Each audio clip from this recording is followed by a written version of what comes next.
Welcome to River City Live. Happy Tuesday. We have a great show, lots of things to give away. We have tickets to the Family Food Fair that's coming up. Paula Poundstone's going to be in town. We have tickets for that. And also, too, it's kind of like a sketch performance comedy, Old Jews Telling Jokes Tonight. So stick around and watch for the details on how to win those tickets.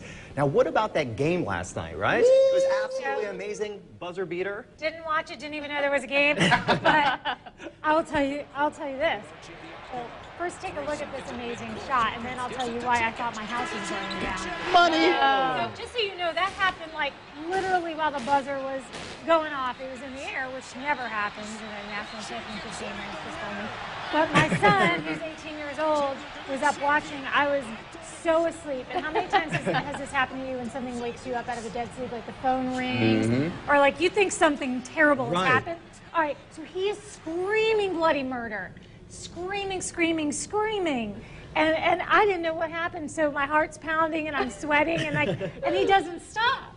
Now to this day, I mean, because I haven't talked to him today, I have no idea which team he was even going for. It doesn't matter which team, it's just the experience. That's only the second buzzer beater in a national championship since 1983. 1983, wow. Wow. Yeah. Well, at least you were up. I know, but like, I didn't go back to sleep for quite a while because my heart was just pounding because this kid's up there screaming. All right, let's get into the River City Current right now. It's kind of funny. We're going to talk about kids a little bit more with your story. So when you guys were growing up, did your parents have a favorite kid? Yeah, me. I'm an only child. Right, well, yeah, not you. You're the only Eliz, child. we got it, right? Did you? Yeah, you guys are the only child. Well, do you know, scientifically, there's actually something to it. Parents do have a favorite child. Turns out 74% of moms and only 70% of dads, because I guess we're nicer, have a favorite. And they surveyed over 400 families with this to figure it out. Now, for myself, I was kind of like reflecting this, right? I'm getting nervous over there. I'm like, do I have a favorite? You know, I have 4 kids. So what I did is I created a chart that I'm going to show you now that shows my love for each. No, I'm joking. I love them all equally. That's what you say now. Right. Now, you've got the teenagers All right, now. So, all right, look, I'm lucky because one's a girl, one's a boy, and you can kind of almost pull off the whole, well, you're my favorite son. Well, you're my favorite son. So you can kind of get away with that. I will say this, though, because somebody mentioned this to me recently, like, if you don't know if your parents had a favorite, then you're the favorite. Because, believe me, if you're not, you're the first one to tell everybody, well, he's your favorite or she's your favorite. But right now, I can tell you who I want to hang out with more. And it's not the kid that was screaming in the middle of the night last night. But I think that has something to do with it is the similarities you have, you know, with your sons or daughters. And I know for one of mine, we are like the exact same person. So I get along with him. He's a cool kid. He's just like me, you know. And then also, too, I think the age is also important. Like my toddler right now, he's just really easy to relate to. It's a cute age. He's learning about who he is and stuff. So I think that has something to do with it as well. Right. Yeah. We want to know what you think about all of this. We've got it up on our Facebook page for you to weigh in at River City Live TV. Do you think this is true? Did your parents have a favorite? Do you have a favorite? Your kids are going to creep on your Facebook page and totally call you out on it. Totally, yeah. All right, so one thing that always gets to me is that whenever there is some kind of big shortage in the world, it seems like I've got a target on me. Like wine, there was like a big thing that happened in Napa with the earthquake and the grapes. Right. Then there was the whole chocolate thing, and then there was coffee. Now it's vanilla beans. Have you What's heard left? this? I mean, I know, like right? a life worth living, right? So, all right, so vanilla beans evidently have skyrocketed to the point where ice cream, vanilla ice cream, like real vanilla, not the fake stuff, has gone up 150%. Oh, my Right. goodness. Thing I like Pricey. chocolate. I know. Oh, well, yeah, but I thought I would give you maybe your last ever little bit of vanilla ice cream before. Eat up before it gets too expensive. And we even have some of your favorites. What do you like in yours, Elizabeth? I like either Snickers or Butterfinger, some type of candy, Okay, Mark. chocolate candy. I like just the chocolate because it brings out the flavor of the actual vanilla. So I like to keep it simple. Oh, okay. You're going to appreciate it now that you know how expensive it is. Yes, I am. And Stuart, Rants? Well, you see, I'm dumping the M&Ms. I'll throw a little chocolate syrup in there. I mean, I go big when I eat my ice cream. and Stuart, our executive producer, said just the gallon of, or was it a gallon?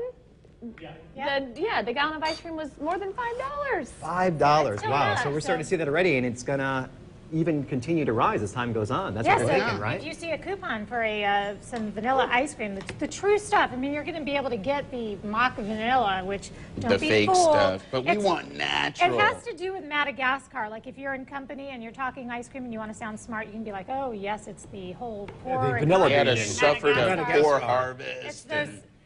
those penguins in Madagascar. They're not doing their fair share. So anyway, well, you guys have become like shark experts. Have you seen this big shark story? We did.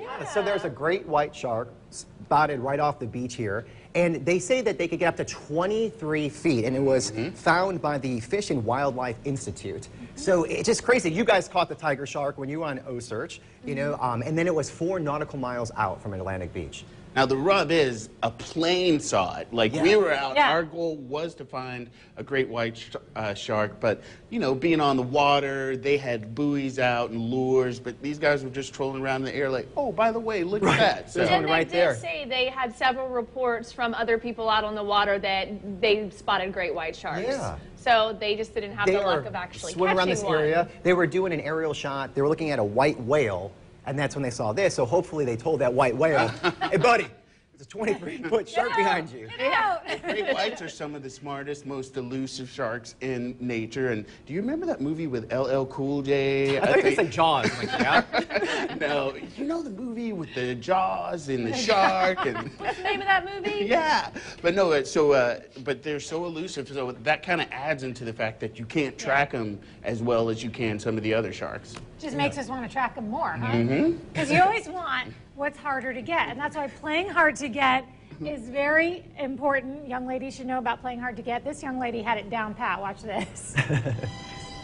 Okay, so Mark, you want to be her, and I'll be Yeah, the boy. so I'm going to be the sassy little thing over there on the side with the arms closed, clear body language. I ain't dancing with you. You dancing with her. No. She turns her body away. She's playing hard to get. Now she's acting like she just doesn't even see him. I like you. You talking to both. me? He keeps What? trying. I like you. Hey, look at her little Watch poke this. right Here there. it comes. Excuse Attitude's me. going to explode, and the finger's coming out. Look, she's sizing him up. Oh, Dance, young oh lady. no! Look at that aggressive. Whoa, the finger point. The finger point. have Looking no him rhythm. down. Look at his look on his Okay, I face. guess I'll He's go like, now. what? That's love. You know, I've Here we had go that again. happen to me before, Tell so him. I'm used to it. Tell him. Tell him. I can relate, buddy. So, like, when you're at a bar and there's a girl and her arms are closed, that's an indication she doesn't want to get bothered. And then when this one comes out, boom. Yeah. It's just time just to put your head down and walk He away. just learned a very valuable lesson. He did. Stack that away for future reference, buddy. Exactly. Amazing what crossing the arms can Right. tell about your body language. I like too. He's like looking at the other girl. He's like, well, I was just dancing with her for a second. Come on. She's like, We're supposed to dance together. So much Oh, my love. goodness. Not enough love in the world. All right, well, we're going to bestow a lot of love on you. Like Mark said at the beginning of the show, we have a lot to give away today. So basically, anything you see us do, with the exception of our very expensive vanilla ice cream, you'll be able to win today. So stay with us and chime in on your favorite son or daughter at River City Live TV. We'll be back.